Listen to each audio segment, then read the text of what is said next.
when he left the inn. Day was dawning when Don Quixote quitted the inn, so happy, so gay, so exhilarated at finding himself dubbed a knight, that his joy was like to burst his horse-girths.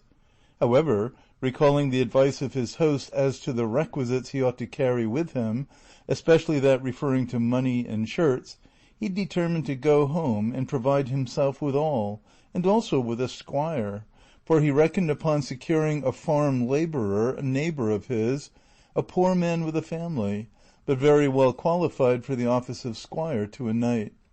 With this object he turned his horse's head towards his village, and Rocinante, thus reminded of his old quarters, stepped out so briskly that he hardly seemed to tread the earth. He had not gone far when out of a thicket on his right there seemed to come feeble cries as of someone in distress, and the instant he heard them he exclaimed, "Thanks be to heaven for the favour it accords me, that it so soon offers me an opportunity of fulfilling the obligation I have undertaken, and gathering the fruit of my ambition. These cries, no doubt, come from some man or woman in want of help, and needing my aid and protection." And wheeling, he turned Rocinante in the direction whence the cries seemed to proceed. He had gone but a few paces into the wood, when he saw a mare tied to an oak, and tied to another, and stripped from the waist upwards a youth of about 15 years of age, from whom the cries came. Nor were they without cause, for a lusty farmer was flogging him with a belt, and following up every blow with scoldings and commands, repeating, "Your mouth shut and your eyes open," while the youth made answer, "I won't do it again, master mine. By God's passion I won't do it again, and I'll take more care of the flock another time." Seeing what was going on, Don Quixote said in an angry voice, "Discourteous knight, it ill becomes you to assail one who cannot defend himself. Mount your steed and take your lance," for there was a lance leaning against the oak to which the mare was tied, "and I will make you know that you are behaving as a coward."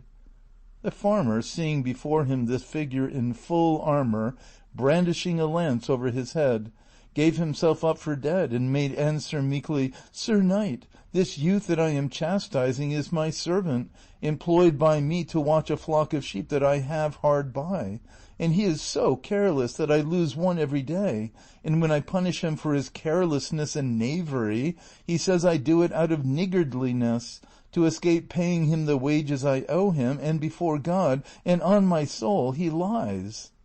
"Lies before me, base clown," said Don Quixote. "By the sun that shines on us, I have a mind to run you through with this lance. Pay him at once without another word, and if not, by the God that rules us, I will make an end of you, and annihilate you on the spot. Release him instantly." The farmer hung his head, and without a word untied his servant, of whom Don Quixote asked how much his master owed him. He replied 9 months, at 7 reals a month. Don Quixote added it up, found that it came to 63 reals, and told the farmer to pay it down immediately if he did not want to die for it. The trembling clown replied that as he lived and by the oath he had sworn, though he had not sworn any, it was not so much, for there were to be taken into account and deducted 3 pairs of shoes he had given him, and a real for 2 bloodlettings when he was sick. "All that is very well," said Don Quixote, "but let the shoes and the bloodlettings stand as a set-off against the blows you have given him without any cause, for if he spoiled the leather of the shoes you paid for, you have damaged that of his body, and if the barber took blood from him when he was sick, you have drawn it when he was sound. So on that score he owes you nothing." "The difficulty is, sir knight, that I have no money here. Let Andres come home with me, and I will pay him all, real by real." "I go with him?" said the youth. "Nay, God forbid! No, señor, not for the world, for once alone with me he would flay me like a Saint Bartholomew."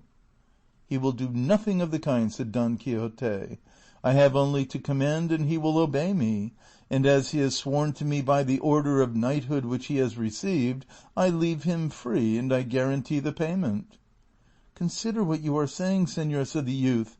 "This master of mine is not a knight, nor has he received any order of knighthood, for he is Juan Haldudo the rich, of Quintanar." "That matters little," replied Don Quixote. "There may be Haldudos knights; moreover, every one is the son of his works." "That is true," said Andres; "but this master of mine, of what works is he the son, when he refuses me the wages of my sweat and labor?" "I do not refuse, brother Andres," said the farmer. "Be good enough to come along with me, and I swear by all the orders of knighthood there are in the world to pay you as I have agreed, real by real, and perfumed." "For the perfumery I excuse you," said Don Quixote. "Give it to him in reals, and I shall be satisfied; and see that you do as you have sworn. If not, by the same oath I swear to come back and hunt you out and punish you, and I shall find you though you should lie closer than a lizard. And if you desire to know who it is lays this command upon you, that you may be more firmly bound to obey it, know that I am the valorous Don Quixote of La Mancha, the undoer of wrongs and injustices. And so God be with you, and keep in mind what you have promised and sworn under those penalties that have been already declared to you." So saying, he gave Rocinante the spur and was soon out of reach. The farmer followed him with his eyes, and when he saw that he had cleared the wood and was no longer in sight, he turned to his boy Andres and said, "Come here, my son, I want to pay you what I owe you, as that undoer of wrongs has commended me." "My oath on it," said Andres, "your worship will be well advised to obey the command of that good knight, may he live 1,000 years, for, as he is a valiant and just judge, by Roque, if you do not pay me he will come back and do as he said." "My oath on it too," said the farmer; "but as I have a strong affection for you, I want to add to the debt in order to add to the payment." And seizing him by the arm, he tied him up to the oak again, where he gave him such a flogging that he left him for dead. "Now, Master Andres," said the farmer, "call on the undoer of wrongs; you will find he won't undo that, though I am not sure that I have quite done with you, for I have a good mind to flay you alive as you feared."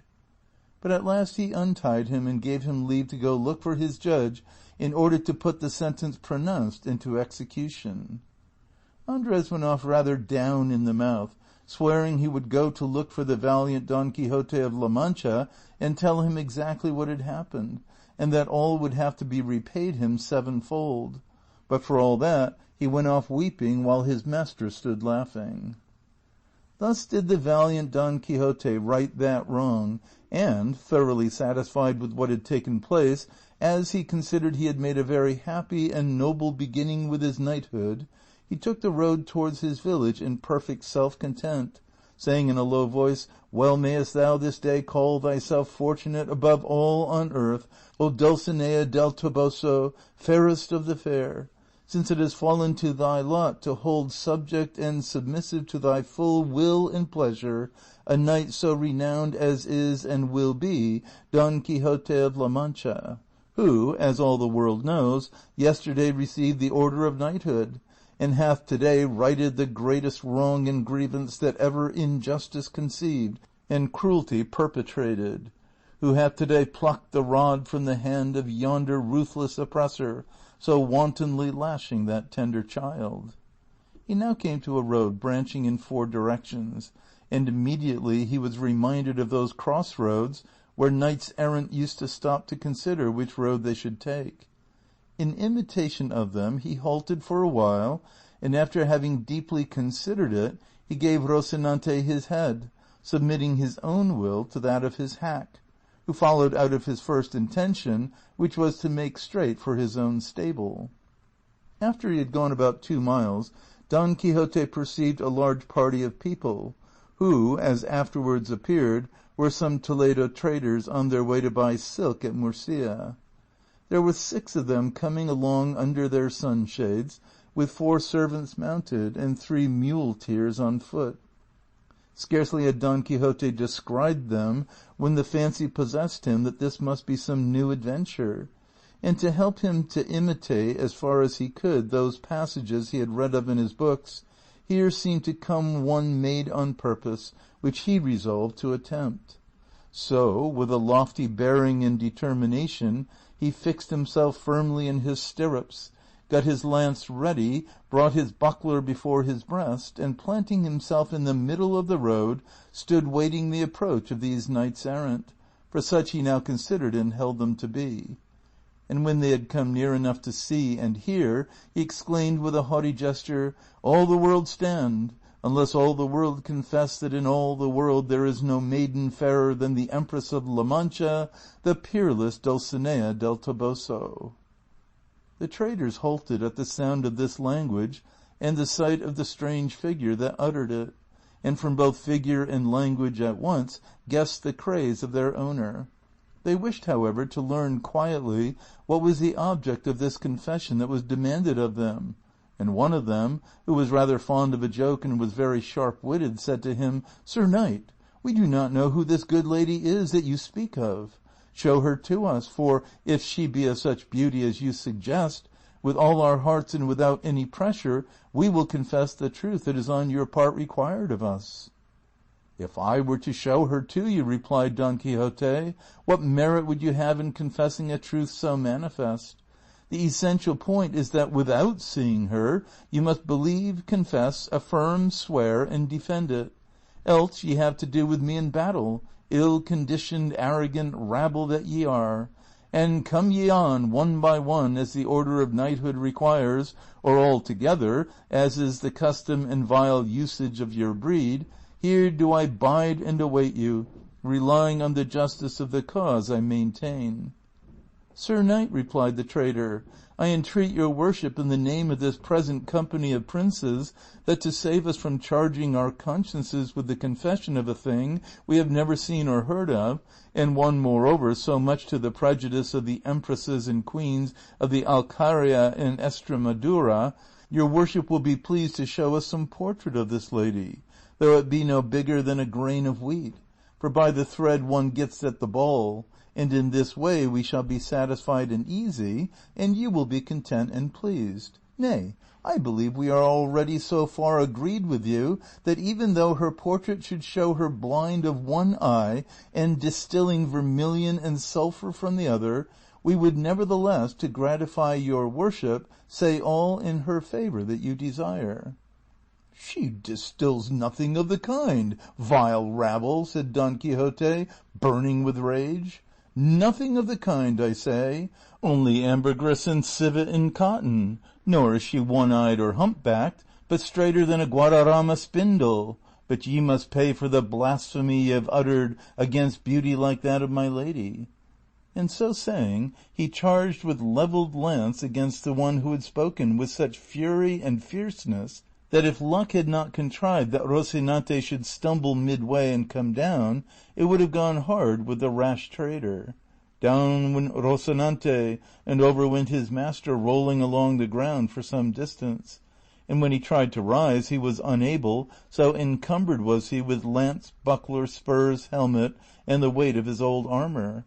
And all the while he was struggling to get up, he kept saying, "Fly not, cowards and caitiffs! Stay, for not by my fault, but my horses am I stretched here."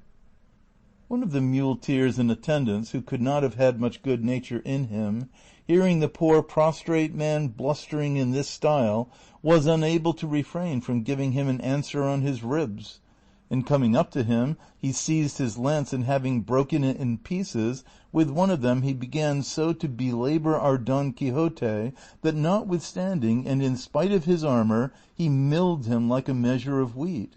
His master called out not to lay on so hard and to leave him alone, but the muleteer's blood was up, and he did not care to drop the game until he had vented the rest of his wrath, and, gathering up the remaining fragments of the lance, he finished with a discharge upon the unhappy victim, who all through the storm of sticks that rained on him never ceased threatening heaven and earth and the brigands, for such they seemed to him.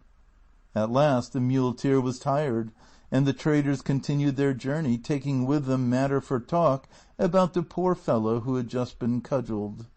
He, when he found himself alone, made another effort to rise, but if he was unable when whole and sound, how was he to rise after having been thrashed and well-nigh knocked to pieces? And yet he esteemed himself fortunate, as it seemed to him that this was a regular knight-errant's mishap, and entirely, he considered, the fault of his horse. However, battered in body as he was, to rise was beyond his power. End of Volume 1, Part 1, Chapter 4. Recording by Expatriate in Bangor, Maine.